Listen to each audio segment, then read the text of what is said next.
আমরা সলাৎটাকে বুঝতে পারি না। সলাতের দুই রকম সমস্যা আছে।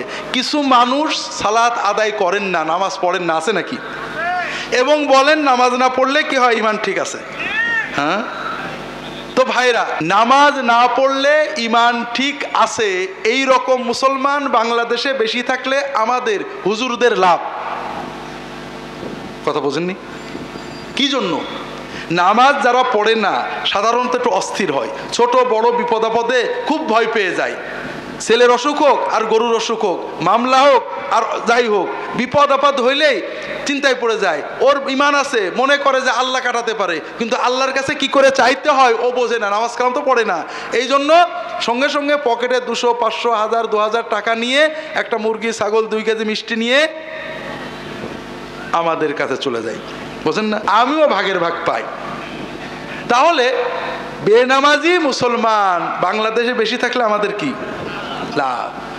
আপনারা বোঝেন না, বেনামাজি মুসলমানরা হুজুরদের হাদিয়া বেশি দেয়, আর নামাজি মুরিদরা এত মহব্বতের হাদিয়া 20 টাকা, আর বিপদের হাদিয়া বিপদের মাত্রা অনুসারে 100 থেকে 20-50 হাজার। কথা বুঝতে পারেননি?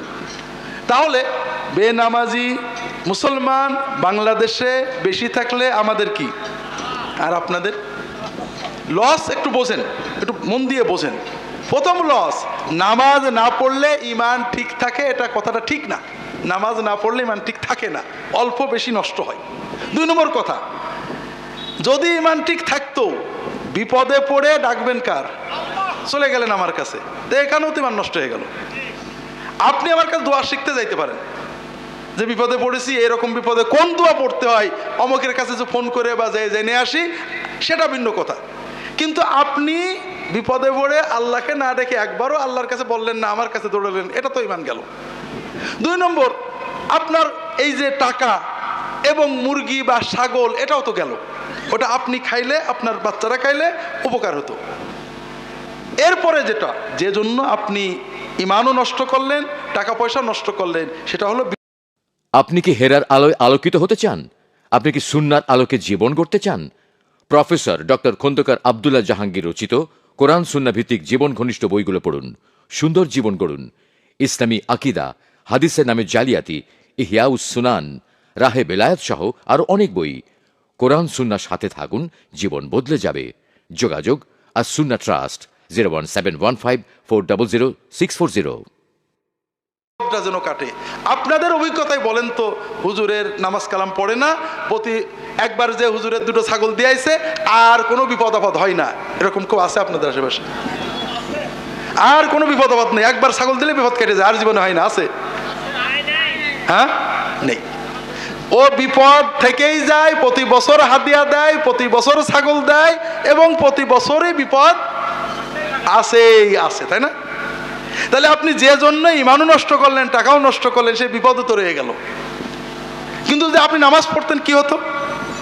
1 নম্বর কথা, যে নামাজের মাধ্যমে আপনি আল্লাহর ওলি হয়ে যেতেন। 2 নম্বর কথা, যত বিপদ আপদ আছে কাটানোর পথ আল্লাহ কোরআনে বলেছেন, রাসূল হাদিসে বলেছেন, নামাজ। ওয়াস্তাঈনু বিসসবরি ওয়াসসালাহ, সবর করো, নামাজ পড়ো, আল্লাহর কাছে সাহায্য চাও, আল্লাহ সব বিপদ কাটিয়ে দেবেন। আল্লাহ রাসূল সাল্লাল্লাহু আলাইহি ওয়াসাল্লাম বলছেন, আকরাবু মা ইয়াকুনুল আবদু মিনাল্লাহি ওয়া হুয়া সাজিদ ফাআকসিরু ফীহি মিনাদ দুআ ফাইন্নাহু কামিনুন আইস্তাজাবা লাকুম।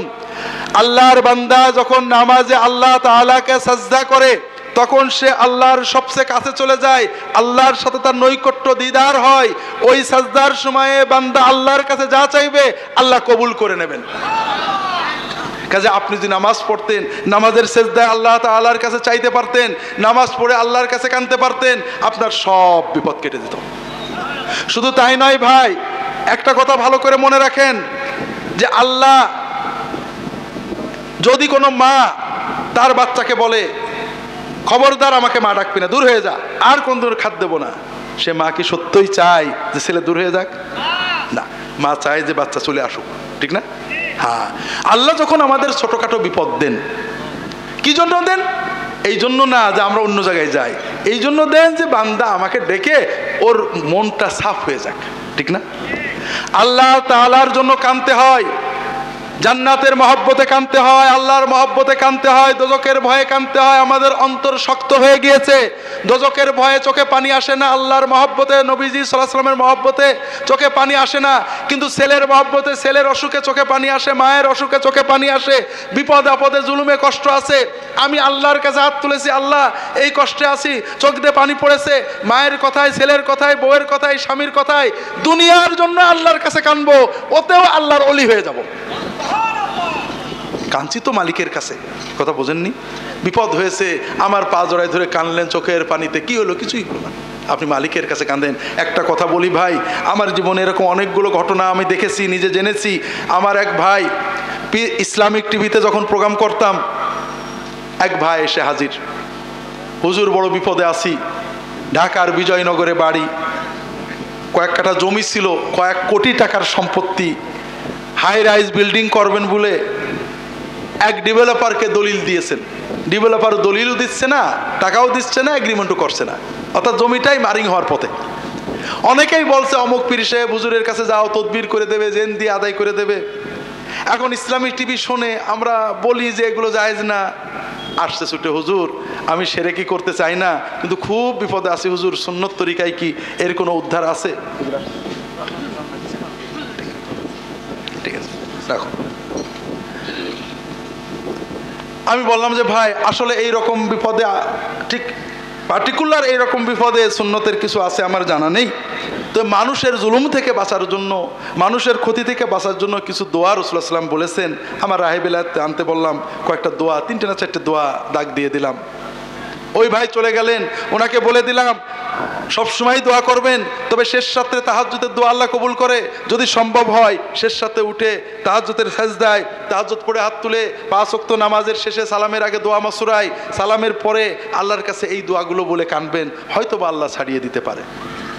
মাসখানেক পরে ওই ভাই এসেছেন, বলছেন যে হুজুর আলহামদুলিল্লাহ, গত কাল না পরশু বললেন যে আমার ওই ডেভেলপার হঠাৎ আমার দরজায় এসে বেল দিয়েছে, খুলে দেখি লোকটা দলিলটা দিয়ে কিছু না বলে চলে গেল। আমি বললাম আলহামদুলিল্লাহ, খুব ভালো কথা। বলছে যে হুজুর আসলে ভালো কথা, তবে একটু কিন্তুটা কি? হুজুর এই আমার জমির শোকে এই যে মাসখানেক তাহাজ্জুদ পড়লাম, তাহাজ্জুদে আল্লাহর কাছে কাঁদছিলাম, মনটা খুব ভালো লাগছিল। এখন আমার মনে হচ্ছে হুজুর এই দলিলটা যদি এখন না দিয়ে 6 মাস পরে দিত, আমি আরো 6 মাস কাঁদতে কেটে তাহাজ্জুদ পড়তে পারতাম, তাহলে খুব ভালো হতো। কথা বোঝেননি? দুনিয়ার জন্য কাঁদতে কাঁদতে মালিকের কাছে যখন দুনিয়ার জন্য কাঁদবেন, দেখবেন যে কি মজা লাগে। দুনিয়ার জন্য কাঁদতে কাঁদতে আল্লাহর ওলি হয়ে যাবেন। তো ভাইরা, যেটা বলছিলাম, নামাজ আল্লাহ সহজ করেছেন, আমরা নামাজকে কঠিন করে ফেলেছি। বিশেষ করে আমাদের সমাজে যুবকেরা নামাজ পড়ে না, কানে দুল আছে, বাবরি চুল, হাতে বালা পড়েছে।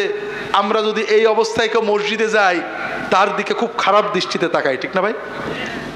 কারণ ও হাতে দুল পড়েছে, দোষ নেই, ও রাস্তাঘাটে দুল পড়ে থাকে, আমরা কিছু বলিনি, চুল নিয়ে থাকে বলি না, কিন্তু এই বেশ নিয়ে মসজিদে গেলে কি করি?